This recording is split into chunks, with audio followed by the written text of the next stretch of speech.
Hi hello everyone, ಎಲ್ರಿಗೂ ನಮಸ್ಕಾರ. ಜ್ಞಾನ ಭಂಡಾರ ಯೂಟ್ಯೂಬ್ ಚಾನೆಲ್ಗೆ ನಿಮ್ಮೆಲ್ಲರಿಗೂ ಸ್ವಾಗತ. ಸ್ನೇಹಿತರೆ, ಭಾರತೀಯ ಸನಾತನ ಧರ್ಮದಲ್ಲಿ ಹಬ್ಬ, ವ್ರತ, ಪೂಜೆಗಳಲ್ಲಿ ಕಳಸ ಪೂಜೆ ಬಹಳ ವಿಶೇಷ. ನಾವು ಆಚರಿಸುವ ವ್ರತಗಳು ಮತ್ತು ಪೂಜೆಗಳಲ್ಲಿ ಅರಿಶಿಣ, ಕುಂಕುಮ, ಆರತಿ, ಕಳಸಕ್ಕೆ ವಿಶೇಷ ಸ್ಥಾನವಿದೆ. ನೀರಿನಿಂದ ತುಂಬಿದ ಕಳಶವನ್ನು ದೇವತೆಗಳ ಸ್ಥಾನವೆಂದು ಪರಿಗಣಿಸಲಾಗುತ್ತದೆ. ಶಾಸ್ತ್ರಗಳ ಪ್ರಕಾರ ನೀರು ಅತ್ಯಂತ ಪರಿಶುದ್ಧ. ಅದೇ ನೀರನ್ನು ಕಲಶದಲ್ಲಿ ಹಾಕುವುದರಿಂದ ಅದು ದೈವಿಕ ಪ್ರಜ್ಞೆ ಹೊಂದುತ್ತದೆ ಎಂದು ನಂಬಲಾಗಿದೆ. ನಮ್ಮ ಪೂರ್ವಜರ ಕಾಲದಿಂದಲೂ ಬಂದಿರುವಂತಹ ಬಹಳ ಪ್ರಾಚೀನವಾದ ಭಾರತೀಯ ಧಾರ್ಮಿಕ ಅಭ್ಯಾಸ ಎಂದರೆ ಅದು ಕಳಸ ಪೂಜೆ. ಕಳಸದಲ್ಲಿ ಲಕ್ಷ್ಮೀ ದೇವಿಯು ಇರುತ್ತಾಳೆ ಎನ್ನುವ ನಂಬಿಕೆ ಮೊದಲಿನಿಂದಲೂ ನಮ್ಮಲ್ಲಿ ಇದೆ. ಹಾಗಾದರೆ ಕಳಸ ಪೂಜೆಯ ಮಹತ್ವವೇನು ಎನ್ನುವುದರ ಬಗ್ಗೆ ಸಂಪೂರ್ಣವಾಗಿ ತಿಳಿದುಕೊಳ್ಳೋಣ. ಆದರೆ ಅದಕ್ಕೂ ಮುನ್ನ ಜ್ಞಾನ ಭಂಡಾರಕ್ಕೆ ನಿಮ್ಮ ಬೆಂಬಲವಿರಲಿ.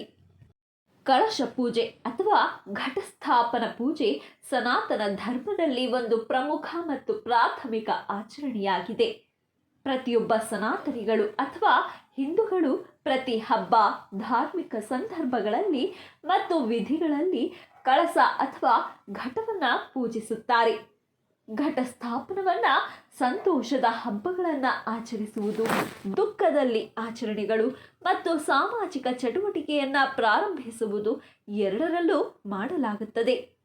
ಹಿಂದೂ ಧರ್ಮದಲ್ಲಿ ಕೆಲವರು ಕಳಸ ಅಥವಾ ಘಟವನ್ನು ತಾಯಿ ಲಕ್ಷ್ಮಿ ಎಂದು ಸಂಕೇತಿಸುತ್ತಾರೆ. ಸಂಪತ್ತು, ಸಮೃದ್ಧಿ ಮತ್ತು ಅದೃಷ್ಟದ ದೇವತೆ. ಮತ್ತು ಕೆಲವರು ಇದನ್ನು ಗಣೇಶ ಎಂದು ಸಂಕೇತಿಸುತ್ತಾರೆ. ಜ್ಞಾನದ ದೇವರು ಮತ್ತು ಅಡೆತಡೆಗಳನ್ನು ಹೋಗಲಾಡಿಸುವವನು.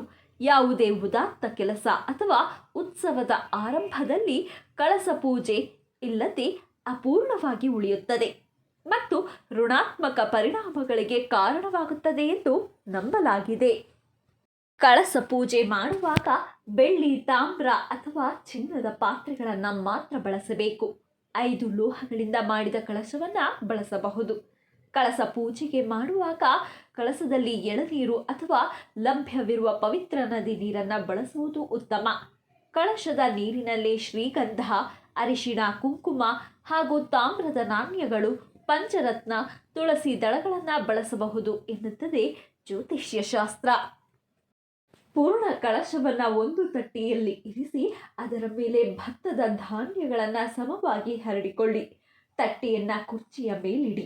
ಕಳಸವನ್ನು ಹೂವುಗಳಿಂದ ಸುಂದರವಾಗಿ ಅಲಂಕರಿಸಿ. ಇದರ ಮುಂದೆ ನೀವು ಆಹ್ವಾನಿಸಲು ಯೋಚಿಸುತ್ತಿರುವ ದೇವಿಯ ವಿಗ್ರಹವನ್ನು ಇರಿಸಿ. ಕಳಸದ ಮೇಲೆ ಇರಿಸಿದ ತೆಂಗಿನಕಾಯಿಯನ್ನು ಪ್ರಸಾದಕ್ಕಾಗಿ ಬಳಸಬಹುದು. ಇದನ್ನು ಅಡುಗೆಗೂ ಸಹ ಬಳಸಬಹುದು. ಕಳಸ ಪೂಜೆಯನ್ನು ಮಾಡುವುದರಿಂದ ಭಕ್ತರ ಆರಾಧನೆಯ ಅಥವಾ ಭಕ್ತಿಯ ಮೇಲೆ ದೈವಿಕ ಅನುಗ್ರಹ ಮತ್ತು ಆಶೀರ್ವಾದವನ್ನು ಪಡೆಯಲು ಪಾತ್ರರಾಗುತ್ತಾರೆ. ಕಳಸ ಪೂಜೆಯನ್ನು ಮಾಡುವುದರಿಂದ ಆ ಮನೆಯು ಪಾವಿತ್ರತೆ ಮತ್ತು ಸಕಾರಾತ್ಮಕ ಶಕ್ತಿಯಿಂದ ತುಂಬಿರುತ್ತದೆ. ಇದು ನಮ್ಮ ಆಧ್ಯಾತ್ಮಿಕ ಶಕ್ತಿಯನ್ನು ಹೆಚ್ಚಿಸುತ್ತದೆ ಮತ್ತು ನಮ್ಮನ್ನು ದೇವರಿಗೆ ಹತ್ತಿರವಾಗುವಂತೆ ಮಾಡುತ್ತದೆ. ಒಬ್ಬ ಪ್ರಾಚೀನ ಉಡಿಯ ಸಂತ ಕವಿ ಹಾಡಿದರು, ರಾಧೆ ಕೃಷ್ಣ ರಾಧೆ ಕೃಷ್ಣ ರಾಧೆ ಕೃಷ್ಣ ರಾತರೆ ಕೆಟ್ಟಿನೆ ಚಾಡಿಬು ತೋ ಮತಿಪಿಂಡ ಘಟರೆ. ಇದನ್ನು ಹೀಗೆ ಅನುವಾದಿಸಬಹುದು: ಓ ಮನುಷ್ಯ, ದಯವಿಟ್ಟು ರಾಧೆ ಕೃಷ್ಣರ ಹೆಸರನ್ನು ಜಪಿಸಿ ಯಾವಾಗ ಮಣ್ಣಿನಿಂದ ಮಾಡಲ್ಪಟ್ಟಿರುವ ಈ ಮಡಕೆ ಅಥವಾ ಘಾಟೆಯನ್ನು ಬಿಡಬೇಕಾಗಬಹುದು ಎಂದು ಹೇಳುತ್ತಾರೆ. ಇಲ್ಲಿ ದೇಹವನ್ನು ಮಣ್ಣಿನಿಂದ ಮಾಡಿದ ಮಡಕೆಯೊಂದಿಗೆ ಹೋಲಿಸಲಾಗುತ್ತದೆ. ಆದ್ದರಿಂದ ವಾಸ್ತವವಾಗಿ ಕಳಸ ಪೂಜೆ ಅಥವಾ ಘಟಸ್ಥಾಪನೆಯು ರಾಧೆ ಕೃಷ್ಣ ಎಂಬ ಪ್ರಜ್ಞೆಯನ್ನು ಅಥವಾ ಸೂಕ್ಷ್ಮ ರೂಪದೊಳಗಿನ ಪುರುಷ ಮತ್ತು ಪ್ರಕೃತಿಯ ಜೋಡಿಯನ್ನು, ಅಂದರೆ ದೇಹವನ್ನು ಪೂಜಿಸುವಂತಿದೆ.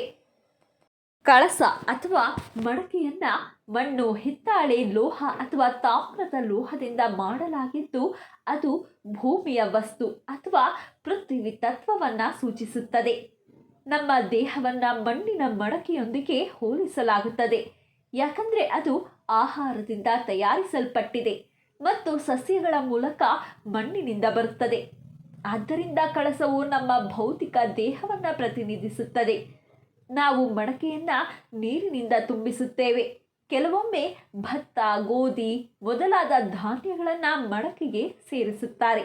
ಇದು ನಮ್ಮ ಭೌತಿಕ ದೇಹದಲ್ಲಿನ ಪ್ರಮುಖ ಶಕ್ತಿಯಾಗಿದೆ. ಹಾಗೆ ನೀರು ಪ್ರಾಣವನ್ನು ಸಂಕೇತಿಸುತ್ತದೆ. ತಳದಲ್ಲಿ ಬ್ರಹ್ಮ, ಕೊರಳಲ್ಲಿ ರುದ್ರ ಮತ್ತು ಕಳಶದ ಮುಖದಲ್ಲಿ ವಿಷ್ಣುವನ್ನು ಆವಾಹಿಸುವಾಗ ನಾವು ಸೃಷ್ಟಿ, ವಿಸರ್ಜನೆ ಮತ್ತು ಪೋಷಣೆಯ 3 ಅಂಶಗಳನ್ನು ಪೂಜಿಸುತ್ತೇವೆ. ನಾವು 7 ಸಮುದ್ರಗಳು, 7 ಭೂಪ್ರದೇಶಗಳು, 4 ವೇದಗಳು ಮತ್ತು ಗಾಯತ್ರಿ, ಸಾವಿತ್ರಿ, ಶಾಂತಿ ಮತ್ತು ಪುಸ್ತಿಗಳನ್ನು ಸಹ ಆಹ್ವಾನಿಸುತ್ತೇವೆ. ಅಲ್ಲದೆ ನಾವು 7 ನದಿಗಳನ್ನು ಕರೆಯುತ್ತೇವೆ: ಗಂಗಾ, ಯಮುನಾ, ಗೋದಾವರಿ, ಸರಸ್ವತಿ, ನರ್ಮದಾ, ಸಿಂಧು ಮತ್ತು ಕಾವೇರಿ. ನಾವು ತೀರ್ಥರಾಜ್, ಪ್ರಯಾಗ್ರಾಜ್ ಮತ್ತು ಎಲ್ಲ ತೀರ್ಥಗಳನ್ನು ಸಹ ಆಹ್ವಾನಿಸುತ್ತೇವೆ. ಇದು ನಮ್ಮ ಪಿಂಡ, ಸೂಕ್ಷ್ಮ ಬ್ರಹ್ಮಾಂಡದ ಚಿಕಣಿ ರೂಪ, ಸ್ಥೂಲ ರೂಪದ ಸಾಕ್ಷಾತ್ಕಾರಕ್ಕಾಗಿ. ಪುರಾಣಗಳ ಪ್ರಕಾರ ಶ್ರೀ ಮಹಾವಿಷ್ಣುವಿನ ಸೃಷ್ಟಿಯ ಮೊದಲು ಬ್ರಹ್ಮನು ವಿಷ್ಣುವಿನ ಹೊಕ್ಕುಳದಿಂದ ಹೊರಹೊಮ್ಮಿದನು. ಕೈಯಲ್ಲಿ ಕಳಶದೊಂದಿಗೆ ಹೊರಹೊಮ್ಮಿದ ಬ್ರಹ್ಮ ಆ ಕಳಶದಲ್ಲಿರುವ ನೀರಿನಿಂದ ಈ ಸೃಷ್ಟಿಗೆ ಜನ್ಮ ನೀಡಿದನೆಂದು ಹೇಳಲಾಗುತ್ತದೆ. ಆದ್ದರಿಂದಲೇ ಈ ಕಳಶ ಪೂಜೆಯ ಸಂದರ್ಭದಲ್ಲಿ ಕಳಶದಲ್ಲಿ ಬಳಸುವ ಮಾವು ಮತ್ತು ತೆಂಗಿನಕಾಯಿಗಳು ಸೃಷ್ಟಿಯನ್ನು ಸಂಕೇತಿಸುತ್ತದೆ ಎಂದು ಹೇಳಲಾಗುತ್ತದೆ. ಪುರಾಣಗಳಲ್ಲಿನ ಮತ್ತೊಂದು ಕಥೆಯ ಪ್ರಕಾರ ದೇವತೆಗಳು ಮತ್ತು ರಾಕ್ಷಸರು ಸಮುದ್ರ ಮಂಥನವನ್ನು ನಡೆಸಿದಾಗ ಅದರಿಂದ ಹೊರಬಂದ ಅಮೃತವು ಕಳಶ ರೂಪದಲ್ಲಿ ಬಂದಿತು. ಇದು ಅಮರತ್ವವನ್ನು ನೀಡುವ ಅಮೃತವೆಂದು ಹೇಳಲಾಗುತ್ತದೆ. ಈ ವಿಶೇಷತೆಯಿಂದಾಗಿ ನಮ್ಮ ಪೂಜೆಗಳಲ್ಲಿ ಕಳಶ ಬಳಕೆಯಾಗುತ್ತದೆ. ಇದನ್ನು ಸಮೃದ್ಧಿ, ಬುದ್ಧಿವಂತಿಕೆ ಮತ್ತು ಅಮರತ್ವದ ಸಂಕೇತವನ್ನು ಪರಿಗಣಿಸಲಾಗುತ್ತದೆ. ಕಳಶವನ್ನು ಸಾಮಾನ್ಯವಾಗಿ ಹಿಂದೂ ಪ್ರತಿಮಾ ಶಾಸ್ತ್ರದಲ್ಲಿ ಒಂದು ಗುಣಲಕ್ಷಣವಾಗಿ ನೋಡಲಾಗುತ್ತದೆ. ಪ್ರೀತಿಯ ದೇವರಾದ ಕಾಮಕ್ಕೆ ಸಂಬಂಧಿಸಿದ ಮಾವಿನ ಎಲೆಗಳು ಫಲವತ್ತತೆಯ, ಸಂತೋಷದ ಅಂಶವನ್ನು ಸಂಕೇತಿಸುತ್ತವೆ. ತೆಂಗು, ನಗದು, ಬೆಳೆ, ಸಮೃದ್ಧಿ ಮತ್ತು ಶಕ್ತಿಯನ್ನು ಪ್ರತಿನಿಧಿಸುತ್ತದೆ. ಪೂರ್ಣ ಕಳಶವು ಗಣೇಶ, ಅಡೆತಡೆಗಳನ್ನು ಹೋಗಲಾಡಿಸುವವನು ಅಥವಾ ಅವನ ತಾಯಿ ಗೌರಿ, ಮನೆಯ ವರದ ದೇವತೆ ಅಥವಾ ಲಕ್ಷ್ಮಿಯನ್ನು ಒಳಗೊಂಡಿರುವ ಮಂಗಳಕರ ಸಂಕೇತವೆಂದು ನಂಬಲಾಗಿದೆ. ಕೇಳಿದ್ರಲ್ಲ ಸ್ನೇಹಿತರೆ, ಇದಿಷ್ಟು ಅಮೃತವನ್ನು ನೀಡುವ ಅಮೃತವೆಂದೇ ಪರಿಗಣಿಸಲಾಗಿರುವ ಕಳಶ ಪೂಜೆಯ ಮಹತ್ವ. ಇವತ್ತಿನ ಈ ಮಾಹಿತಿ ತಮ್ಮೆಲ್ಲರಿಗೂ ಇಷ್ಟವಾಗಿದ್ದಲ್ಲಿ ದಯವಿಟ್ಟು ಈ ವಿಡಿಯೋನ ಲೈಕ್ ಮಾಡಿ, ಶೇರ್ ಮಾಡಿ. ಹಾಗೆ ಮತ್ತಷ್ಟು ಇಂಟ್ರೆಸ್ಟಿಂಗ್ ವಿಡಿಯೋಸ್ಗಳಿಗಾಗಿ ನಮ್ಮ ಚಾನಲನ್ನು ಸಬ್ಸ್ಕ್ರೈಬ್ ಆಗಿ ಪಕ್ಕದಲ್ಲಿ ಕಾಣುವ ಬೆಲ್ ಐಕಾನ್ನ ಕ್ಲಿಕ್ ಮಾಡಿ ಅಂತ ಹೇಳ್ತಾ, once again thank you guys, take care, bye.